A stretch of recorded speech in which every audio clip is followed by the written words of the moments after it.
लेगा तो उसके खिलाफ कंसोलिडेशन भी होता है। आप यही नहीं, बंगाल देख लीजिए, यूपी देख लीजिए, तेलंगाना देख लीजिए, आंध्र देख लीजिए।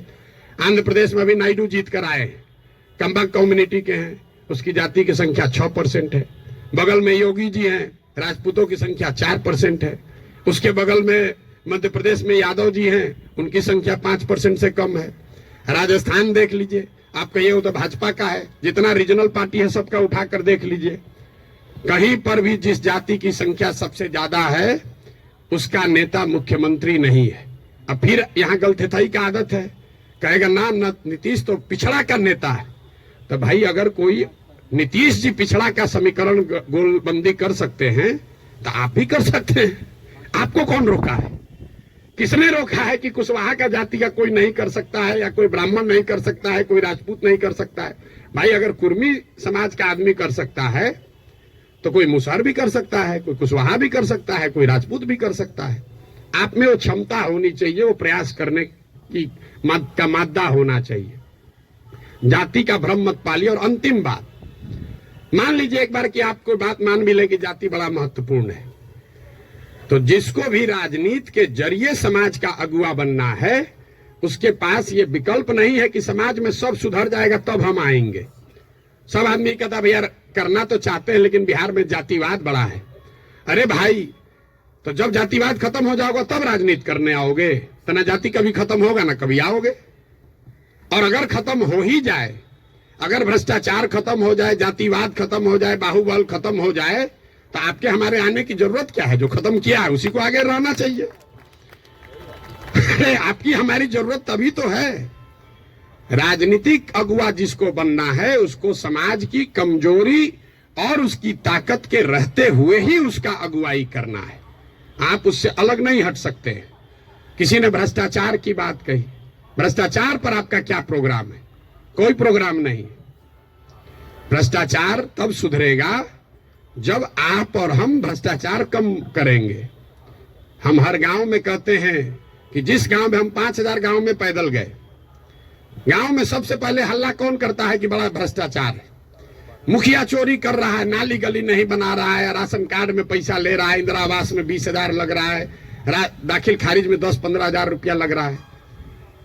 वही आदमी करता है जो 2 बरिस पहले मुखिया के चुनाव में 500 रुपया लेकर वोट दिया है। सबसे पहले जो डॉक्टर साहब 50,000 रुपया देके खुद ट्रांसफर कराए हैं, बुरा नहीं मानिएगा, हमारे बाबूजी भी प्रैक्टिशनर थे, कि हमारा प्रैक्टिस ना गड़बड़ाए, हेल्थ मंत्री हमसे पैसा लेके हमको पोस्टिंग कर दे, अब बाकी सबके लिए ईमानदार हो जाए। कैसे संभव है रे भाई? कैसे संभव है? आप सोच रहे हैं कि हम 50,000 रुपया दे के क्रीम पोस्टिंग करा लें, क्रीम पोस्टिंग, कि खाली जाके हाजिरी बनाए, सिविल सर्जन को 5,000 रुपया दे, आप प्रैक्टिस करते रहे। स्वास्थ्य व्यवस्था को सुधारने के लिए बड़ा बड़ा लंबा लेक्चर दीजिएगा, ये कभी हो सकता है? नहीं हो सकता है। स्वास्थ्य व्यवस्था को लेकर जनसुराज की क्या सोच है? बिल्कुल ये सही सवाल है। सिर्फ स्वास्थ्य व्यवस्था को लेकर नहीं, 2 संकल्प जो जनसुराज में हम लोगों ने दिया है कि बिहार के हर पंचायत का, बिहार का नहीं, हर पंचायत का 8,500 पंचायतों का हम योजना बनवा रहे हैं, पैदल चल के खुद जाकर देखकर। और ये तय किया जा रहा है कि उस पंचायत में पढ़ाई की व्यवस्था कैसे होगी, 800 से 1200 रोजगार के अवसर कैसे पैदा किए जाएंगे, और उस पंचायत में जिस तरह की भी खेती होती है उस खेती को खाने वाले खेती से कमाने वाला खेती कैसे बनाया जाएगा। ये 8,500 कार्यक्रम, 8,500 डॉक्यूमेंट जारी करेंगे। आप में से ज्यादातर लोगों को पढ़ने का भी समय नहीं होगा, लेकिन 8,500 पंचायतों का अलग अलग योजना बनाकर जारी करेंगे चुनाव से पहले। उसके साथ साथ बिहार के विकास के लिए जो 10 महत्वपूर्ण पहलू हैं उसमें स्वास्थ्य भी इंक्लूडेड है, उस पर भी 10 साल का विजन डॉक्यूमेंट बनाकर आपको चुनाव से पहले जारी करेंगे। ये बताएंगे कि बिहार में स्वास्थ्य की व्यवस्था को कैसे सुधारा जाए। आप उसको पढ़िए, समझिए, कुछ योगदान देना है योगदान भी दीजिए, सुझाव भी दीजिए, और अगर ठीक लगे तो अच्छा तब अपनाइए, हमारे कहने पर मत जाइए। अब आप कहिएगा कि अभी काहे नहीं जारी किए हैं? अभी इसलिए नहीं जारी किए हैं कि अगर अभी हम वो योजना जारी कर दें तो वो मेरी सोच होगी, उसमें आपकी और बिहार के लोगों की सोच समाहित नहीं है। पहले गांव गांव जाकर देखकर ये समझ रहे हैं, लोगों से पूछ रहे हैं कि क्या करना पड़ेगा। ज्यादातर आदमी क्या नया क्या देख लीजिएगा इसमें, हम आपको बता रहे हैं नया क्या देख लेंगे। हम भी बिहार के सरकारी स्कूल में पढ़े हैं, हमने अपने बाबूजी के क्लिनिक में देखा है 100 रुपया के मोनोसेफ नहीं खरीद पाने के वजह से इनके फ्लाइटिस के पेशेंट हाथ जोड़ के कहते हैं भैया मर जाए, लेकिन अब हम कुछ नहीं कर सकते, घर में कुछ नहीं बचा है, 100 रुपया। तो हमको उसकी समझ है, लेकिन इसके बावजूद जब हम 2 बरस से चल रहे हैं पैदल, तो जो गरीबी, जो बदहाली, जो कष्ट मैंने जमीन पर देखा है, इसका मुझे कभी अंदाजा नहीं था। हम संयुक्त राष्ट्र संघ में पब्लिक हेल्थ में ही 10 बरस काम किए, यहाँ राजनीति में से भी जुड़े रहे, लेकिन जितनी गरीबी बदहाली हम अपनी आंखों से देख रहे हैं, ये आंकड़ों से दिखने वाली गरीबी से कहीं ज्यादा है। आपने कुपोषण की बात कही, यहाँ सब डॉक्टर बैठे हुए, आप में से ज्यादातर आदमी ऐसे होंगे जो शायद ही कोई 10 से ज्यादा हीमोग्लोबिन वाली महिला आपको देखते होंगे। यहाँ हम लोग जो एक स्टडी करा रहे हैं, देखते हैं, आप देखिएगा कल से ध्यान से, गांव में कहीं जाइए, 55-60 साल से ज्यादा उम्र की कोई महिला आपको सीधी खड़ी नहीं दिखेगी, सब बेंड हो गई है ऊपर से। तो न्यूट्रिशन, आपको, आप न्यूट्रिशन समझते अगर हैं, आप लोग तो डॉक्टर हैं, तो आपको पता है कि लंबे समय तक हीमोग्लोबिन के कमी की वजह से और ग्रोइंग एज में कैल्शियम नहीं मिलने की वजह से बोन का स्ट्रक्चर इतना कमजोर है कि समय से पहले वो बेंड होने लगता है। ये जब आप गांव में चलिएगा तो देखिएगा, 5 फीट 4 इंच से ज्यादा, 5 फीट 5 इंच से ज्यादा उम्र हाइट की कोई महिला आपको दिखने वाली नहीं है। आपने ठीक कहा, न्यूट्रिशन कोई वन शॉट सॉल्यूशन नहीं है, एन इंटरजेनरेशनल प्रॉब्लम है। जिस मोदी जी के किताब पेपर की आप बात कर रहे हैं, एक आंकड़ा आपको दे रहा हूं, आज से 300 साल पहले यूरोप में लोगों की एवरेज हाइट भारत में लोगों के एवरेज हाइट से 1.4 इंच कम होती थी। अब यूरोप में 300 साल में on an average 1.6 inch Bharat से ज्यादा हो गई है। 300 वर्ष में करीब करीब 3 इंच लंबाई का असर पड़ गया है। और दुनिया भर में जो डेवलपमेंटल इकोनॉमिक्स पढ़ते हैं उनको मालूम है कि हाइट और लाइफ टर्म अर्निंग में डायरेक्ट कोरिलेशन है। The taller you are more likely to earn higher income and wages than those who are not। इसका मतलब ये नहीं कि जिसका हाइट कम है पैसा कम कमा रहा है, तुरंत लोग गणना करने लगेगा कि तो बड़ा नाटा आदमी को देखें बड़ा पैसा कमा रहा है। Height is a reflection of your overall growth. अब डॉक्टर लोग को हम क्या बताएंगे, आपको समझ है, हाइट दिख रही है और ब्रेन का ग्रोथ आपको नहीं दिखता है। तो जो लंबे समय तक स्टडीज हुई हैं उसमें ये क्लियर बताया गया है कि हाइट और लाइफ टर्म अर्निंग, समाज के सोसाइटी में लाइफ टर्म अर्निंग का डायरेक्ट कोरिलेशन है। तो बिहार में ये परेशानी है, एक झटके में मेरे भाई साहब वो खत्म नहीं हो सकता है।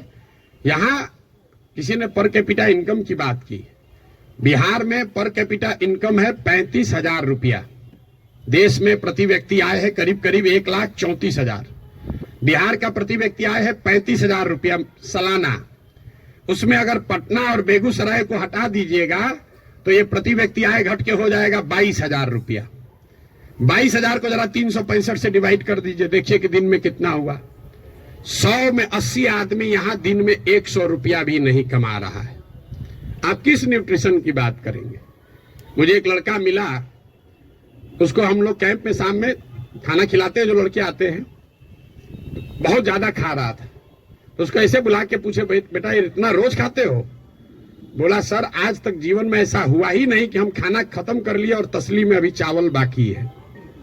आज तक ऐसा जीवन में नहीं हुआ कि हमारा पेट भर गया हो और चावल अभी तसली में बाकी है।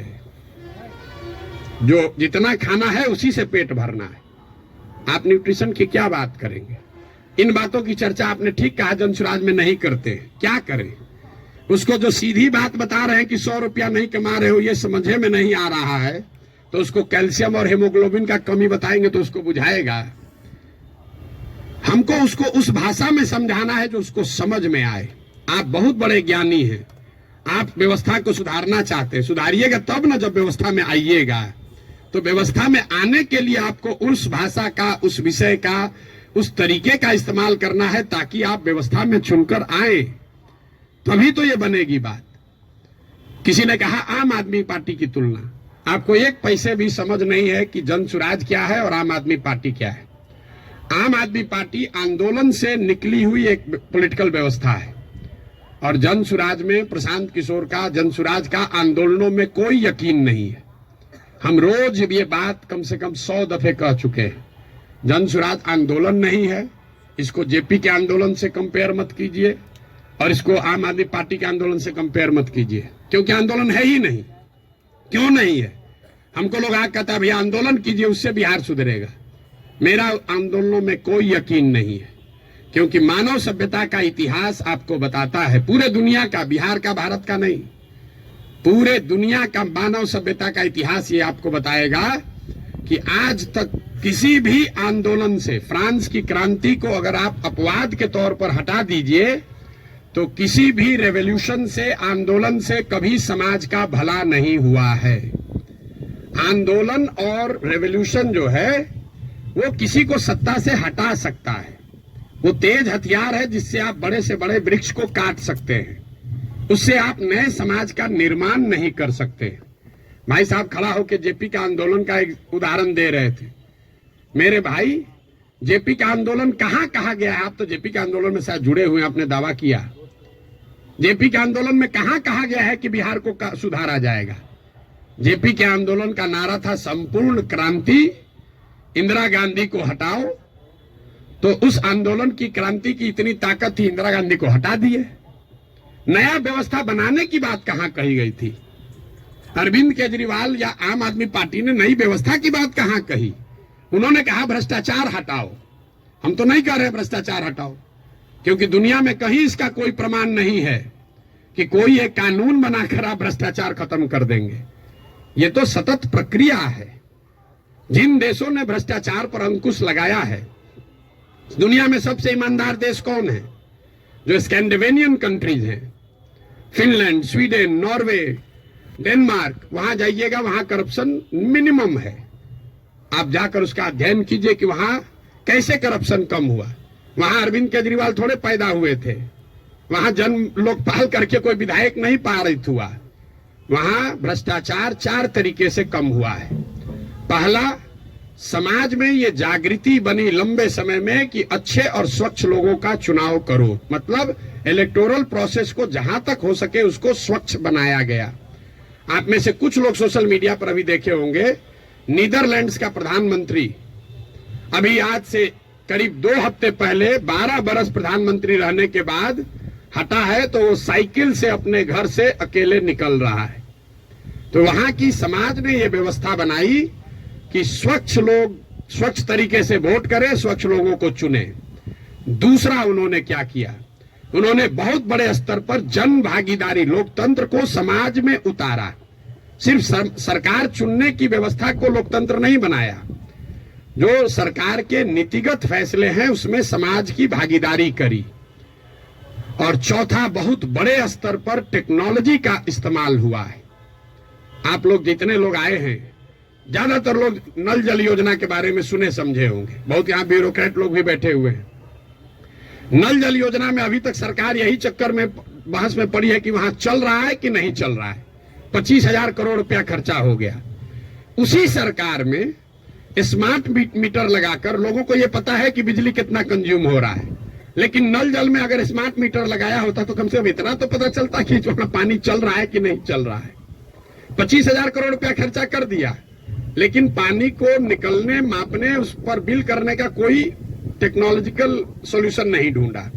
तो ये 4 चीजें जो हैं उसको करके भ्रष्टाचार पर अंकुश लगाया जा सकता है। लोकतांत्रिक व्यवस्था को जहां तक हो सके उसको भ्रष्ट लोग और भ्रष्ट पैसे से बचाया जाए। दूसरा, जनता को नीतिगत मामलों में शामिल किया जाए। तीसरा, उनको भागीदार बनाया जाए, सरकारी सत्ता और संसाधन का विकेंद्रीकरण हो। और चौथा, बड़े पैमाने पर टेक्नोलॉजी का प्रयोग हो। अगर ये चारों का इस्तेमाल करेंगे तो भ्रष्टाचार पर अंकुश लगाया जा सकता है। खत्म ना हो सकता है, ना होने का हम दावा कर रहे हैं। तो वो सब बात मत कहिए कि हम आप कैसे खत्म कीजिएगा, हम ना खत्म करेंगे। हमारे बस का ही नहीं, हमारे कैसे खत्म हो जाएगा। सीओ साहब का 40 लाख रुपया लेके पोस्टिंग कीजिएगा, सीओ पैसा नहीं लेगा दाखिल खारिज में, ऐसा संभव है? 40 लाख रुपया लेकर अगर सीओ से को आप पोस्टिंग कीजिएगा, थाना दीजिएगा, अगर किसी थानेदार को 20 लाख रुपया लेके, तो पैसा कैसे नहीं लेगा? लेगा ही लेगा। अब आपका एक और सवाल लोगों का जो रहता है, भैया इस पर कैसे भरोसा करें? भाई बिल्कुल मत भरोसा करो। जो पहले से आपको ठग रहा है, आप लोग डॉक्टर हैं, जो दवा पहले से फेल है उसको इस्तेमाल करना चाहते हो, लेकिन ट्रायल मेडिसिन कैसे, ट्रायल मेडिसिन का ट्रायल कैसे होता है? आपको मालूम है कि इसकी 100% गारंटी नहीं है, लेकिन फिर भी कहते हैं अच्छा पेशेंट मर रहा है, उसका कंसेंट लेकर आप ट्रायल मेडिसिन देते हैं कि 20% भी चांस अगर कहीं लग गया तो ठीक हो जाएगा। आप जनसुराज को वही ट्रायल मेडिसिन ही समझ लीजिए। पहले वाला तो पहले से एक्सपायर है। बताइए यहाँ के लोगों के बुद्धिमत्ता का जरा आलम देखिए। जो पहले से एक्सपायर मेडिसिन है उसको देने के लिए तैयार है, लेकिन ट्रायल मेडिसिन में शायद संभावना है 10% ठीक हो जाए, हम 10% कह रहे हैं, तो उस पर आप दाव नहीं लगाना चाहते। पहले से एक्सपायर मेडिसिन को कह रहे हैं इसी को दो। भाई किसको कंपेयर कर रहे हैं आप? अगर दो यहाँ नई व्यवस्था बन रही हो तो जरूर आपका वैलिड सवाल है कि भाई आम आदमी पार्टी को दे कि जनसुराज को दे। लेकिन जब पहले से तीनों एक्सपायरी मेडिसिन है, उसके सामने कुछ भी नया हो रहा है, तो आपको तो कहना चाहिए नहीं चलो एक बार ट्राई करके तो देखते हैं। यहाँ तो 30 वर्ष से खत्म ही हो रहा है। मेरा आपसे इतना ही अनुरोध है, आग्रह है। आपने ड्राइंग रूम में रहकर बहुत बात कर ली, अपने चैम्बर में रहकर बहुत बात कर लिया, आप समाज की चिंता करने वाले लोग हैं, लेकिन इसी अव्यवस्थित समाज से आपने अपने और अपने परिवार के लिए कुछ कर लिया है। अब ये समय है कि थोड़ा ही सही कुछ न कुछ अपने इस मिट्टी के लिए, अपने समाज के लिए वापस कीजिए। प्रशांत किशोर पर भरोसा मत कीजिए। हम करें, आप करें, हमारे बच्चे करें, आज हो या 20 वर्ष के बाद हो, करना तो किसी न किसी बिहार के आदमी को ही पड़ेगा। ये बात आप गांठ बांध लीजिए। कोई तमिलनाडु से आकर बिहार की व्यवस्था सुधारने वाला नहीं है। और डॉक्टरों का और बुद्धिजीवियों के लिए अंतिम बात, आपका सबसे बड़ा स्टेक है। कई बार पैसे वाले बुद्धिजीवियों को लगता है हम तो बचे हुए हैं इससे, हमारा लड़का तो बंगलोर सेटल हो गया। मेरे भाई आपका दुर्दशा सबसे ज्यादा है। जो गरीब है उसका बच्चा तो फिर भी छठ में आ जा रहा है, ट्रेन में धक्का खा के भी। आपका बच्चा कहता है ना कहां जाएंगे छठ में, वहां ठीक नहीं लगता है। जो गरीब है वो बूढ़ा होगा, वापस अपने घर में आएगा, क्योंकि उसको बॉम्बे बेंगलोर रहने का साधन नहीं है।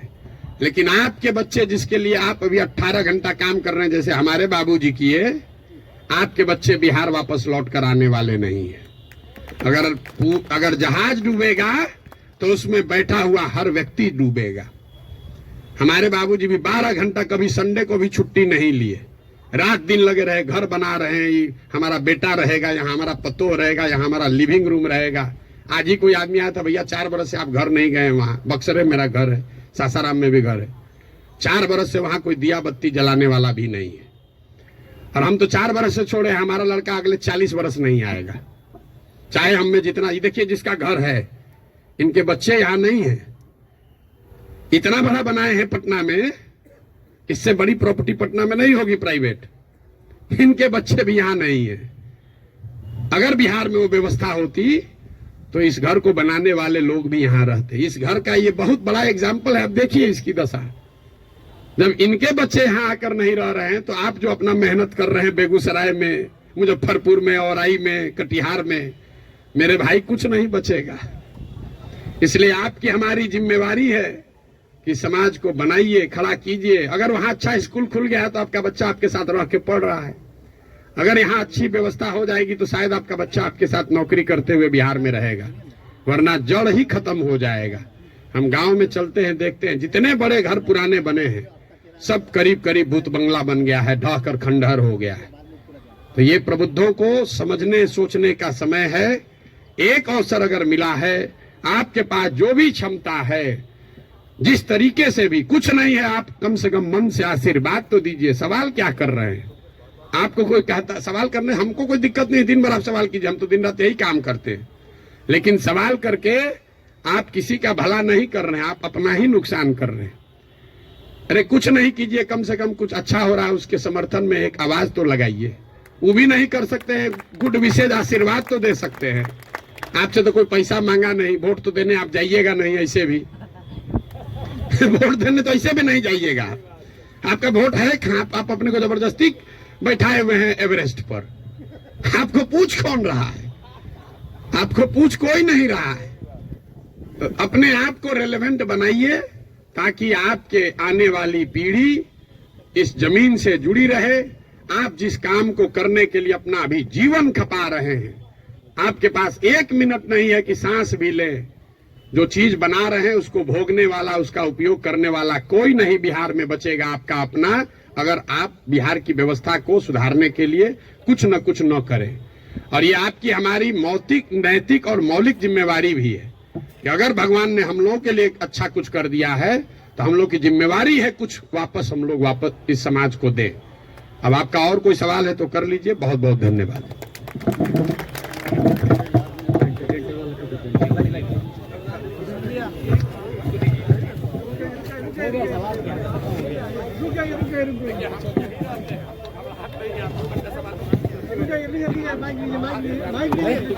भाई ये रवि रंजन जी क्या बोल रहे हैं भाई? खत्म करना है कि